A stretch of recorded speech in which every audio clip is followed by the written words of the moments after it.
Hello everyone, welcome to our channel আমাদের প্রতিদিন। যারা আমার পুরনো ভিডিওগুলো দেখেছেন বা আমাদের চ্যানেলটাকে সাবস্ক্রাইব করেছেন বা ফলো করেছেন, যারা দেখেছেন তারা জানেন যে আমরা আসাম গেছিলাম মা কামাখ্যার দর্শনে। তো আগের ভিডিওতে আমি দিয়েছি মন্দিরের ছোট্ট একটা ক্লিপের মতো ভিডিও, লং ভিডিও যেগুলো আছে রোড ট্রিপের বা বাকি যে ভিডিওগুলো বড় সেগুলো আমি পরে দেবো। এখন ছোট ছোট করে ক্লিপগুলোই দিয়েছি। তো প্রথম দিন আমরা দেখেছিলাম মা কামাখ্যার মন্দিরে, ওইখানেই পুরোটা সময় আমাদের কেটেছিল। আর আজকে আমরা দেখেছি মন্দিরের কাছে যে ভৈরবী মন্দির আছে সেটা, আর কাচপুকুরিটা। ওইগুলো দেখার পরে বগলামুখী আর ভুবনেশ্বরী, এই দুটো ছিল আমাদের দেখার। তো আমরা চলে এসেছি, এই যে সবাই জানেন, আর যারা যারা জানেন না তাদেরও বলে দিচ্ছি, মা বগলামুখীর প্রিয় রং হচ্ছে হলুদ। তাই জন্য এখানে চারিদিকে আপনারা হলুদ দেখতে পাবেন। মায়ের মানে যে ওড়না, মালা, বস্ত্র সমস্ত কিছুই কিন্তু এখানে হলুদ। তো আমরা ওই মন্দিরে দাঁড়িয়েছিলাম, আমরা একটা অটো করে নিয়েছিলাম কামাখ্যা মন্দির থেকে দুটো মন্দিরে যাওয়ার জন্য, মানে আপ ডাউন করার জন্য একেবারেই বলেছিলাম। তো অটোকে ওখানে দাঁড় করিয়ে আমরা নিচে নেমে মায়ের জন্য একটা ফুল আর নামগোত্র দিয়ে আমরা ওখানে পুজো করিয়ে আমরা এসেছিলাম এখানে ভুবনেশ্বরী মায়ের মন্দিরে। তো সমস্ত মন্দিরই এখানে পাহাড়ের ওপরে, আর এরকম সিঁড়ি দিয়ে যেতে হয়। খুব একটা চওড়া নয় সিঁড়িগুলো, মানে খাড়া নয়, যেতে কষ্ট হবে না। কিন্তু ওই যে আমার শাশুড়ি মায়ের একটু বয়স হয়েছে, প্লাস আমার ছেলেও ছোট, তো ওদের দুজনের কথাই মানে ভাবার ব্যাপার ছিল আমাদের। বাকি তো আমাদের অসুবিধা হচ্ছিল না।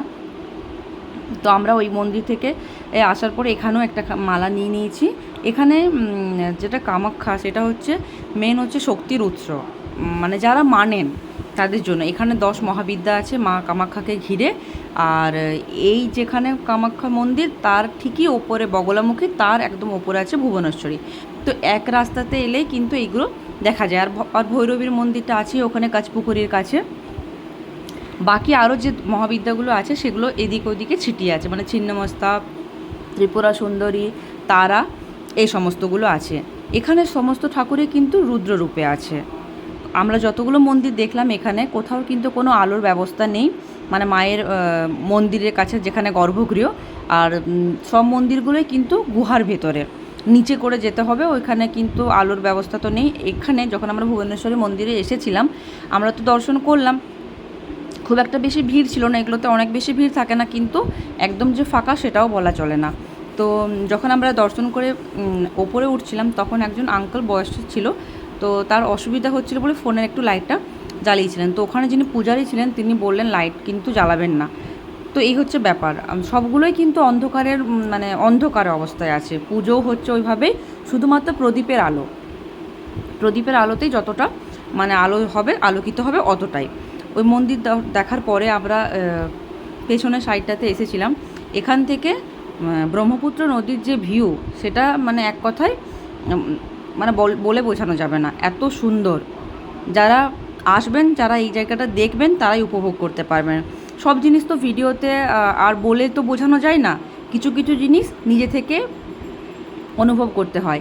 এমনিতেও যতক্ষণ আমরা ছিলাম, যে কটা দিন আসামে, ওয়েদার ভীষণ ভালো ছিল, হাওয়া ছিল ঠান্ডা চারদিকে, আর গরমের তো কোনো ব্যাপারই ছিল না।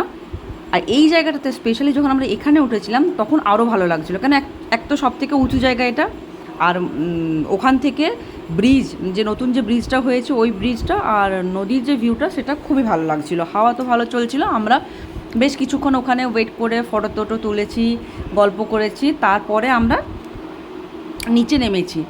তো যারা আসবেন কামাখ্যা তারা অবশ্যই ভুবনেশ্বরী আর বগলামুখী মানে মায়ের মন্দির দর্শন করে যাবেন। এখানে এলে আপনারা নিজেরাই বুঝতে পারবেন যে এখানে এলে একটা পাওয়ার তো ফিল করবেনই। যারা মানেন না তাদেরকে আমার কিছু বলার নেই এখানে। আর আমি বলবো সবাইকে, জীবনে সবার একবার করে কামাখ্যা আসা দরকার। সবাইকেই ভালো লাগবে। আর আসাম, বিশেষ করে গুয়াহাটি যতটা আমরা ঘুরেছি, এত নিট ক্লিন, মানে আমরা ভাবি না মন্দির আছে নোংরা হবে, এইদিক ওইদিকে ফুল এটা ওটা থাকবে, কিন্তু সত্যি কথা ভীষণই পরিষ্কার, যেটা আমরা সবসময় বলতাম। আর ওয়েদারও ভীষণ ভালো, আমাদের কোনো রকমের কোনো সমস্যার মুখে পড়তে হয়নি, না কোনো জিনিসে ঝামেলা হয়েছে, না কারো শরীর খারাপ হয়েছে, কিচ্ছু না। আমাদের ট্রিপটা ভীষণ ভালো ছিল। আর এখান থেকে যাওয়ার পরে আমরা যখন নামছি, নেমে আমরা একটুখানি চা খাবো, আর তারপরে উমানন্দ যে মন্দির, যেটা আমাদের দেখা হয়নি, সেটা দেখে একেবারে আমরা লাঞ্চ করব। ওটার ভিডিওটা আমি পরের দিন ওটা দিচ্ছি। বাকি এখানে যখন আমরা নামছিলাম তখন আমাদের কিন্তু ওটাই ভাবছিলাম কি আবার নেক্সট কখন আমরা আসতে পারবো। এগুলো 2বার 3বার যতবারই আপনি আসবেন মন কিন্তু ভরবে না, মানে এত ভালো লাগবে। আরেকটা কথা, উমানন্দ যেটা আছে সেটা তো মানে যেতে হবে বোটে করে, ওটাও পাহাড়ের একদম ওপরে, ওটা আর একটু ডিফিকাল্ট, মানে চড়াটা। বাকি আমার জন্য গুয়াহাটি খুবই ভালো লেগেছে। আর আমরা যেহেতু বাই রোডে গেছিলাম, আমাদের আলাদা করে কোনো সমস্যা হয়নি। যদি আমাদের ভিডিওগুলো আপনাদের ভালো লেগে থাকে, লাইক করবেন, শেয়ার করবেন, আমাদের চ্যানেলটিকে সাবস্ক্রাইব করে আমাদের পাশে থাকবেন। দেখা হচ্ছে পরের ভিডিওতে। কিছু কোয়ারি থাকলে আপনারা অবশ্যই কমেন্টে জানাবেন। ধন্যবাদ সবাইকে।